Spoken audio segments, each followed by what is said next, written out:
Hello, Belfort Bulldogs. This is Mrs. Stewart with our library lesson for today. I'm joined by my co-reader, Ernie. He's going to be hanging out with me.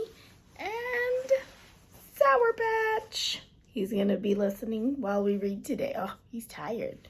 So, since we are not together today, friends, I have a book for you guys. We're going to be reading The Little Plant Doctor, a story about George Washington Carver. Our author is Jean Marzollo, and our illustrator is Ken Wilson Max. So we'll read the book together. You'll listen to the video.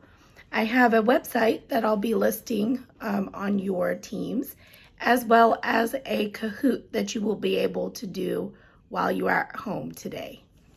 So let's get started.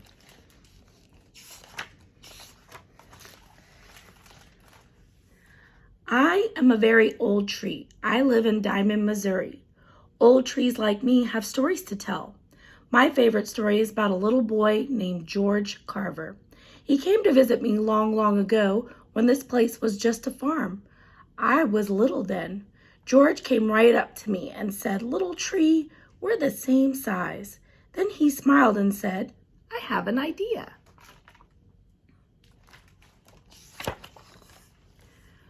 George dug holes around me. He set wildflowers into the holes and talked to the plants. If a plant drooped, George asked, "What's the matter? Too much sun? Too little sun?" He moved some plants from sun to shade and others from shade to sun. He studied how much water they needed.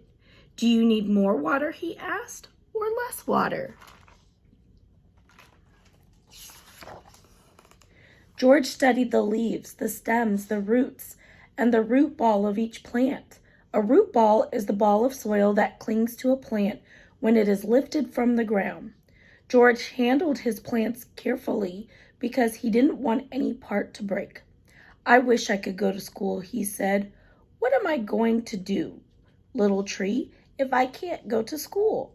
There's so much I want to learn." George talked with Uncle Moses. Moses Carver and his wife Sue owned the farm where George and his brother lived, and they took care of the boys. "Little George," he said, "you were so sick when you were a baby. You will always be too small and weak for farm life. You love plants, but you can't work in the fields with your brother and me. What will you do when you grow up?" George said, "I really want to go to school." "I know you do," said Uncle Moses, "but it's the 1870s. The only school here is for white children. You can't go to school with them."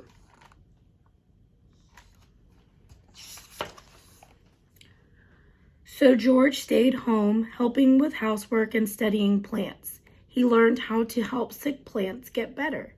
He cured sick plants for people like the neighbor whose flowering plant wouldn't bloom anymore. One day, George told me, "Little tree, guess what? People have started calling me the Little Plant Doctor."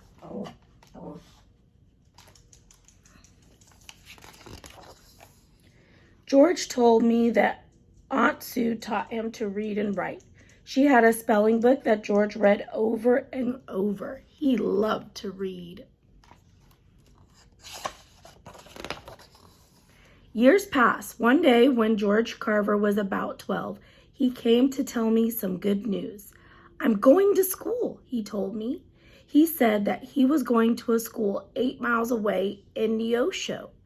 George gave me a hug and said, "I will miss you, little tree."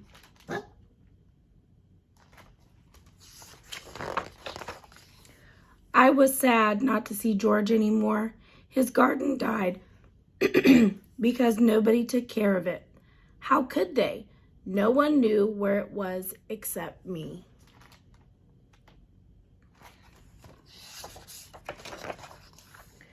Then one day when George Carver was a young man, he came back for a visit. "Little tree," he said, "you're so big now. Guess what? I'm going to college. I'm going to study painting, singing, and plant science." George told me he had given himself a middle name. His name now was George Washington Carver. I always wondered why George picked that middle name. I've heard some people say that he might have called himself George Washington Carver after the first president of the United States. They think that maybe he had a hunch that someday he would be famous. I'm just a tree, so I don't know what a president is, but I know that George Washington Carver did become famous. How do I know that? Because so many people now come to see where he grew up. The Carver Farm is a big park now. It's called the George Washington Carver National Monument.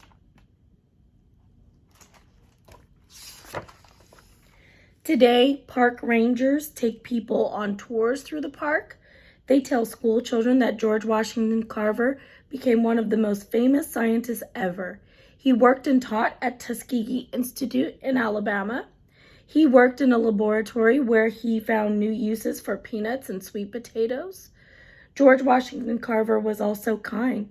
He gave his ideas away for free because he wanted to help people. I'm glad to see that black and white children go to school together today. The children and I listened to the park ranger say, "This tree may have been little when Dr. Carver was a boy. Maybe this tree saw his secret garden."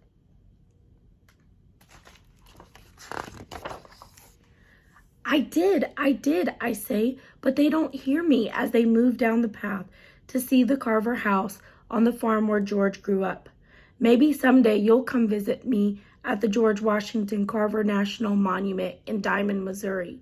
I don't know what a computer is, but the ranger says that you can use one to learn more about the park.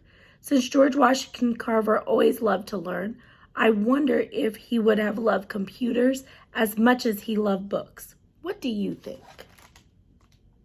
I think he would have. All right, and then friends, at the back of our book, so again, I always share, if you ever check this book out, you can always look at the information in the back. Ms. Stewart is going to be adding the link for the monument and park. So if you'd like to do some independent research today and check that out, if you ever want to visit it, I will put the link with the lesson so that you guys can take a look at that. And then I will also be linking our Kahoot for this book, and I hope you guys have a great day. I'll see you soon.